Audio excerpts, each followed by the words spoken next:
Donc mon collègue Monsieur Bagnou et moi-même, nous allons maintenant vous présenter les mesures de manière à illustrer un peu tout ce qui a été dit en termes d'objectifs et de concepts précédemment. Et on va illustrer ces mesures à travers 6 secteurs qu'on a choisis représentatifs de l'étendue de cette agglomération. Alors le premier secteur, Grimizua, Ayen, Arba. Donc tout d'abord, une mesure de protection paysagère, en l'occurrence ici de protection du coteau viticole. Donc là, il s'agit d'harmoniser les plans d'affectation de zone de manière à assurer le maintien des surfaces agricoles, comme on a pu l'évoquer précédemment, surfaces agricoles qui risqueraient de disparaître au profit d'autres enjeux, comme des surfaces engazonnées. Donc là, il s'agit de maintenir ces surfaces agricoles dans leur usage actuel. Alors les liaisons biologiques, donc ici sur le secteur concerné, il s'agit de maintenir les couloirs à faune, notamment à travers les zones à bâtir. On a l'exemple de l'étang de Revuir pour ce secteur. Du point de vue de la densification, donc de manière générale, il s'agit de densifier de manière adaptée au contexte local. Si on prend ici l'exemple de Grimizua, il s'agirait d'étendre la zone de moyenne densité, on ne va pas parler de haute densité ou très haute densité, notamment au sud de la route cantonale, à proximité de l'administration communale et de l'église. Au niveau des coordinations intercommunales, c'est un thème qui est assez important dans le projet d'agglomération, dont le but est de favoriser la mutualisation d'activités entre communes. On a notamment ici l'exemple des zones artisanales, par exemple sur Arba, qui est aujourd'hui vide. Donc est-ce qu'il faut conserver cette zone ou bien plutôt utiliser une zone artisanale de manière mutualisée avec les communes alentours? C'est une question de coordination intercommunale qu'on se pose. On a également les zones sportives, où là, sur les 3 communes, chacune a sa propre zone sportive, son propre terrain de foot. À terme, il s'agirait de rationaliser un peu ces espaces et de les mutualiser. Alors, autre point abordé ici dans les mesures, il s'agit des secteurs sensibles. Donc, c'est des secteurs qui nécessitent une réflexion en vue de l'application de la loi sur l'aménagement du territoire. C'est des secteurs qui sont périphériques ou bien non bâtis, éventuellement aussi en conflit avec des éléments paysagers ou naturels. Donc là, le projet d'agglomération ne vient pas régler tous les enjeux liés à la nouvelle loi de l'aménagement sur le territoire, mais il va suggérer des terrains sur lesquels il s'agira d'approfondir de manière prioritaire les études. Au niveau de la mobilité, donc pour le secteur Grimizua, Ayen, Arba, on notera une proposition de route de liaison entre la route des Combes et puis la route de Savièse, donc à l'ouest de Grimizua. C'est une route qui permettrait de décharger du trafic de transit la commune de Grimizua, de manière ensuite à pouvoir réaménager son centre. Donc justement, au niveau des réaménagements des centres, on a des mesures qui portent sur la requalification, donc que ce soit au centre de Grimizua, dont on aura déchargé le trafic de transit, mais également dans les secteurs des villages voisins. On parle de réhabiliter un peu l'espace public, le centre de localité, pour redonner de la qualité de vie au centre des villages. Au niveau de l'infrastructure de mobilité douce, on a vu que c'était un thème assez central. C'est aussi des mesures sur lesquelles la Confédération est assez attentionnée. Donc en termes de développement de cette infrastructure, entre Ayen et Grimizua, on pourrait peindre des bandes cyclables dans le sens de la montée, bien sûr. Puis on a également un tronçon à sécuriser sur la route d'Arba, dans un virage en épingle, donc la création de trottoirs. Ensuite, il y a la problématique donc, des transports publics, où là, il s'agira d'améliorer les cadences des bus. Et puis, la dernière mesure de mobilité qu'on a choisi ici d'illustrer, c'est un exemple de liaison câblée entre l'hôpital cantonal et Anzer. Donc là, il s'agit surtout de mener une étude d'opportunité de cette liaison entre l'hôpital de Sion, Anzer, en passant par Ayen, Arba, éventuellement Grimizua. Mais bien sûr, la faisabilité et le tracé restent encore à préciser. Je passe la parole à Lionel.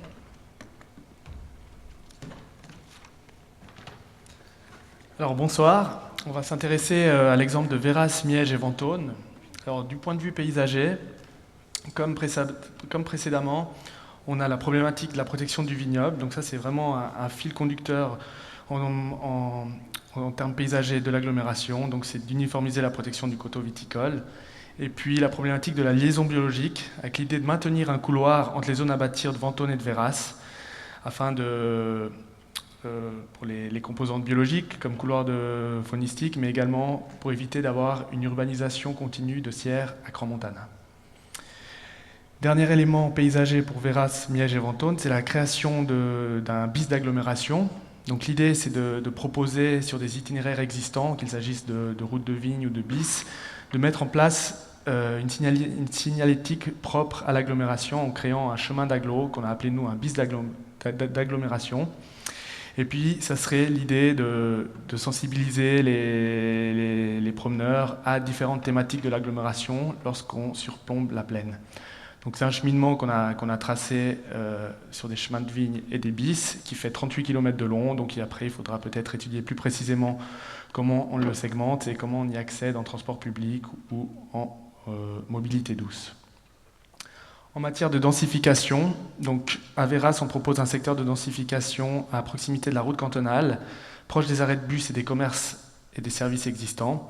Donc c'est un milieu, comme on peut le voir sur la carte, qui est déjà relativement bâti et par endroits il est déjà dense avec des petits immeubles. Donc là, c'est l'idée de procéder petit à petit à une densification mesurée au gré des opportunités et en accord bien évidemment avec le contexte villageois de Véras.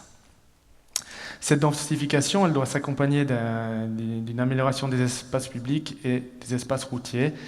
Donc ici, avec la requalification du centre du village, on pourrait imaginer une modération des vitesses et une valorisation de la traversée de la route cantonale, avec notamment des zones 30 dans les rues communales latérales et des carrefours à priorité de droite. La requalification des centres de village, elle concerne aussi les secteurs des villages historiques. Donc là, l'idée, c'est bien évidemment de favoriser la réhabilitation du patrimoine afin de garder la population dans des secteurs denses et typiques de nos régions. Une mesure de sécurisation du trajet vers l'école. Donc là, c'est l'idée de sécuriser la traversée de la route de Montana qui est actuellement problématique pour les écoliers. Et c'est également de sécuriser les cheminements le long de la route de Murat et de la rue Oscar Monet, donc à plat le long des courbes de niveau. Finalement, développement des infrastructures de mobilité douce, donc à Ventône, afin de relier le centre du village et les zones habitées à l'arrêt de funiculaire, et également à Miège avec une sécurisation des itinéraires en direction de Sierre pour les pendulaires. Et finalement, l'extension du réseau de bus sierrois, dont une étude a été réalisée cette année et qui propose une desserte à la demi-heure entre le Technopôle et le village de Miège. Donc là, il faudra imaginer des places de rebroussement, notamment à Miège, et d'aménager les interfaces aux arrêts de bus.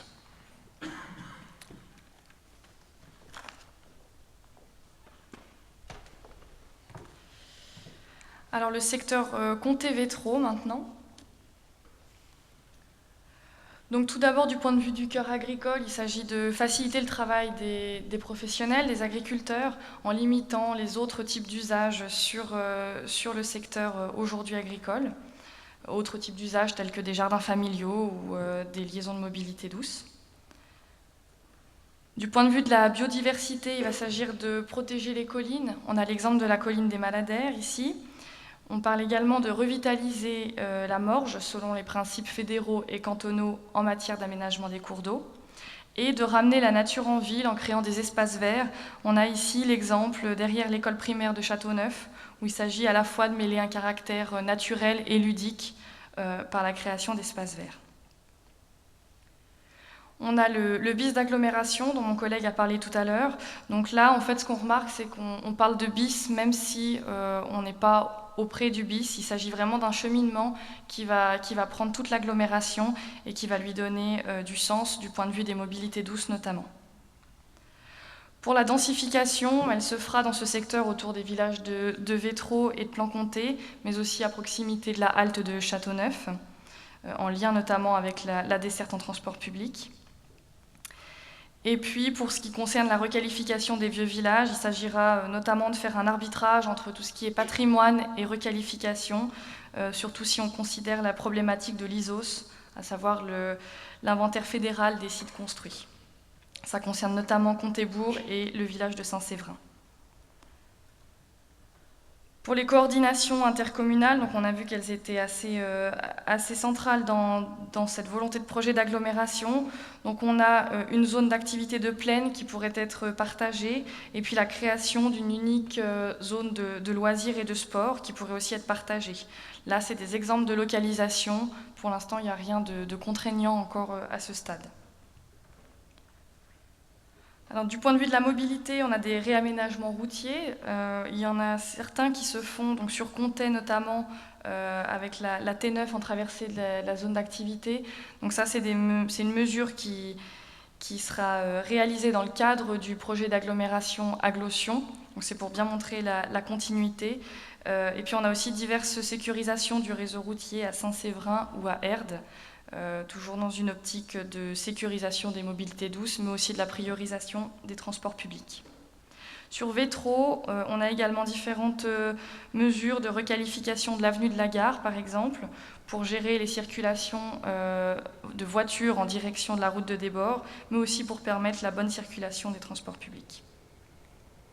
Donc les transports publics, justement, on propose un développement de l'offre autour de Comté ici. Il y aurait 2 lignes, une au quart d'heure qui partirait de la gare de Comté, qui irait en direction de Vissiguen, et puis une autre ligne qui relierait Ardon à Appro en passant par la gare de Comté. Cette ligne serait cadencée à la demi-heure. L'interface de transport public qui est également très importante autour de la gare de Châteauneuf-Comté. Donc là, en lien avec le projet d'agglomération de deuxième génération, on a une mesure de réaménagement de cette interface qui sera menée. Et là, le projet de troisième génération propose en plus la création d'un parking d'échange à cet endroit. Et enfin, pour la mobilité, on parle également donc des mobilités douces. Il s'agit de développer l'infrastructure mobilité douce dans ce secteur, en améliorant notamment les liaisons entre la gare et le centre de Comté, mais aussi en direction de la zone d'activité et des berges du Rhône.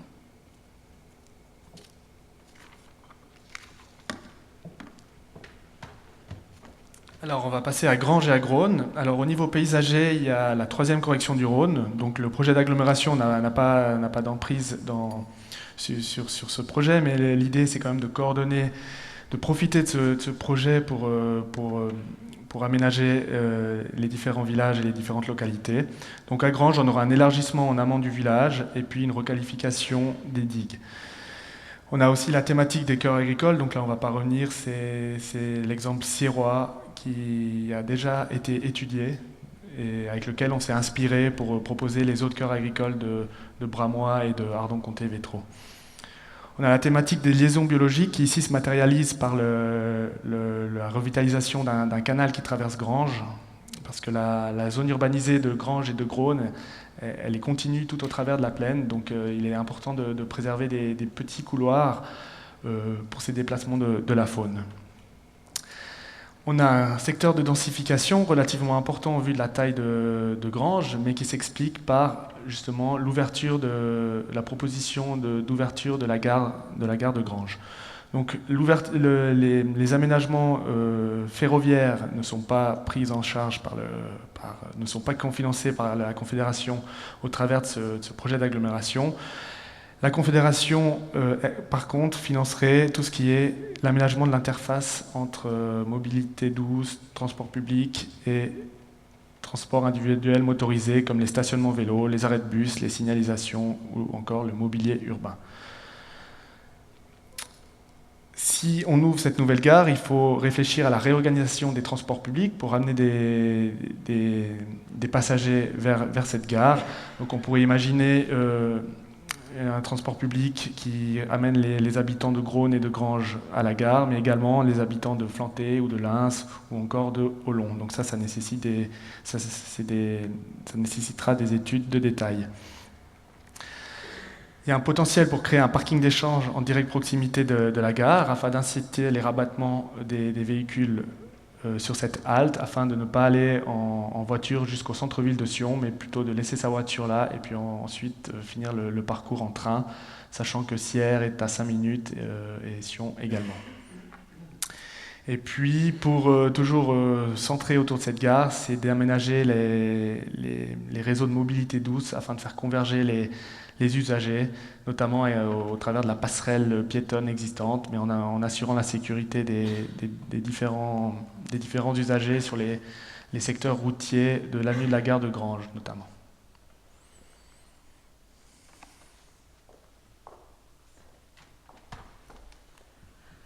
Alors encore 2 secteurs géographiques pour illustrer un peu toutes ces mesures. Donc celui que je vous présente maintenant, c'est le secteur de Sierre et de Chipis. Alors on commence par la mobilité pour changer un peu. Donc au niveau de la mobilité, on aurait comme mesure dans ce projet d'agglomération la création de routes de liaison en direction de Crans-Montana. Donc là, il s'agit d'offrir un accès privilégié à l'autoroute pour la noble contrée avec un tronçon qui serait à l'ouest, un nouveau tronçon routier entre la T9 et la route cantonale 46 et sa continuité au nord-ouest pour relier la route cantonale 46 à la 45, toujours en direction de Crans-Montana. Donc les tracés sont encore approximatifs, c'est pour ça qu'ils figurent ici sous forme de flèches. La réorganisation du réseau routier qui prend une part assez importante dans la ville de Sierre. Donc il s'agit de réorganiser le réseau routier en ville de manière à améliorer la qualité de vie à Sierre, à supprimer le trafic de transit et ainsi de faciliter la circulation des transports publics.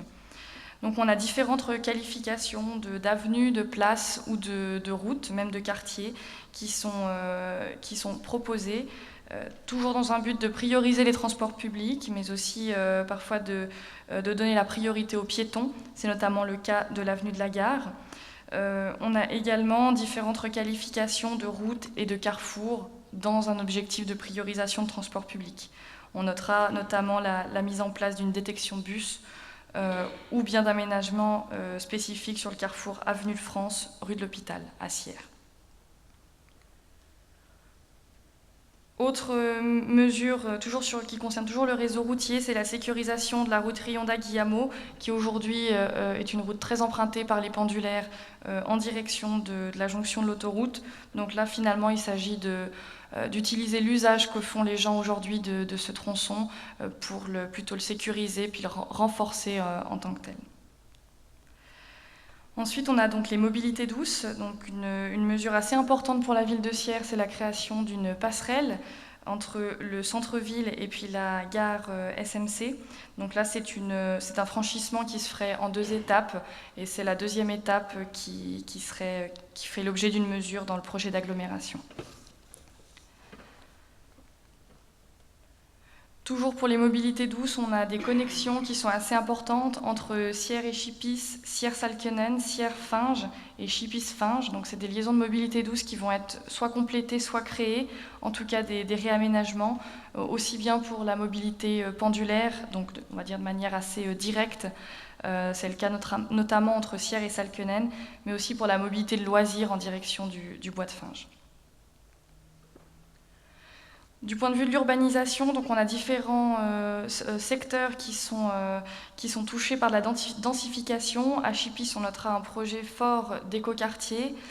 Dans le secteur de Sougéronde, où il y a eu un concours pour un plan d'aménagement de quartier.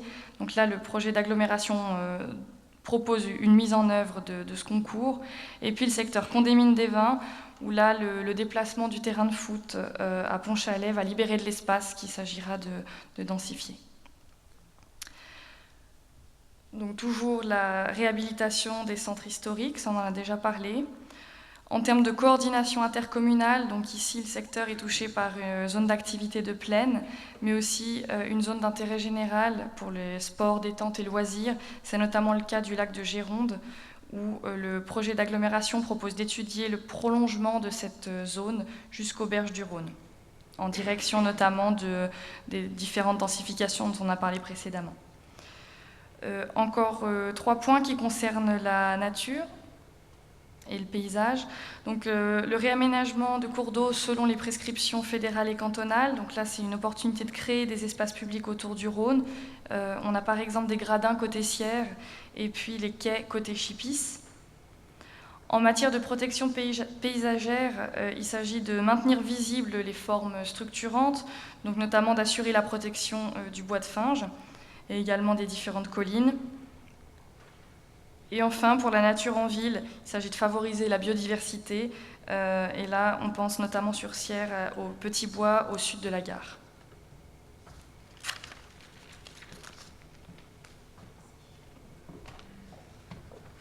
Voilà, on va finir avec Sion. Alors, au niveau paysager, il y a la césure verte, donc, qui permet de délimiter clairement l'urbanisation du côté est de Sion. C'est une césure qui a des fonctions plus paysagères que biologiques. On peut y construire des choses. D'ailleurs, il y a l'hôpital qui s'y trouve, il y a un golf. L'important, c'est qu'elle ait une apparence verte et qu'elle crée vraiment une coupure entre deux zones urbanisées et que les bâtiments soient bien intégrés. On a la question de la troisième correction du Rhône. Donc là, un cas tout à fait intéressant avec une traversée urbaine de Sion. Afin de rapprocher, il y a un grand potentiel de rapprocher la population de son fleuve. À ce sujet, il y a un mandat d'études parallèle qui a été réalisé en 2011 afin de définir un peu l'image que pourrait avoir cette zone de contact entre la ville et le fleuve, donc avec des propositions tout à fait intéressantes de quais, de places du Rhône qui pourront se réaliser dans un avenir prochain. Liaison biologique, toujours la même problématique, comment on favorise le passage de la faune à travers une zone urbanisée. Donc là, ça se superpose avec le canal de Wissigen qui pourrait être revitalisé dans ce sens. D'un point de vue de la densification, sur cette image, on en voit trois. On a le secteur cours de gare au nord des voies CFF, avec un plan de quartier dont les travaux vont commencer tout prochainement. On a la ville du XXIe siècle, donc là c'est ce grand secteur entre les voies CFF et le Rhône. C'est ce secteur actuellement industriel qui est en pleine mutation avec l'arrivée de l'EPFL, du campus HES, etc. Donc comment la ville va-t-elle se transformer, se densifier ces prochaines décennies? Cette densification, dernier secteur, c'est autour du cours Roger Bonvin, pour essayer de relier un peu le pôle hospitalier à la ville de Sion et les quartiers de Champsec et de Wissigen. La densification de la ville du XXIe siècle doit s'accompagner d'une amélioration des espaces publics, avec notamment la création, encore à déterminer, mais d'un espace vert central pour les habitants et les employés de ce futur quartier. Cette requalification des espaces publics se fait également le long de la rue de l'Industrie, qui va changer de visage avec cette densification, avec la présence de bâtiments de gabarits plus importants, de commerces, de services, de bureaux, de logements. Donc une vision qui va vraiment changer pour cette rue de l'Industrie. On aura également un nouveau pont sur le Rhône. Donc ça permet de revoir toute l'accessibilité du secteur de la ville du XXIe siècle, et notamment de supprimer la connexion entre la rue de l'Industrie, donc on a parlé juste maintenant, et la rue de la Dixence. Donc ce pont du Rhône permet d'alimenter cette poche par le sud et de supprimer le trafic de transit le long de cette rue de l'Industrie et de donner plus de place aux piétons ou aux transports publics. Du coup, ce nouveau franchissement permet une réorganisation des bus. Donc l'étude qui a été réalisée cette année propose des nouvelles lignes de bus, et notamment qui passent par ce nouveau franchissement, et une autre ligne qui passe par le pont du Rhône. Au niveau des développements pour les infrastructures de mobilité douce, on peut citer le passage sous voie existant de la gare CFF qui sera agrandi pour plus de confort, ainsi qu'une nouvelle passerelle à l'est de la gare qui permet de relier le centre-ville et la ville du 21e et les berges du Rhône, avec une passerelle piétonne qui desservirait également le quai de la gare de Sion. Et puis finalement, on en a déjà parlé, c'est la liaison câblée Sion-Mayen de l'Hôpital-Thion. Donc ça, c'est une mesure d'ordre supérieur dont le cofinancement n'est pas permis par le projet d'agglomération, mais ça offre de grandes opportunités pour relier la ville à la montagne en quelques minutes. Donc voilà pour ces quelques mesures qu'on vous a présentées. On n'a bien évidemment pas eu le temps de vous présenter les 86 mesures, mais elles se retrouvent toutes sur le site internet. Là, on a essayé de les imager par des exemples et de montrer comment elles interfèrent entre elles.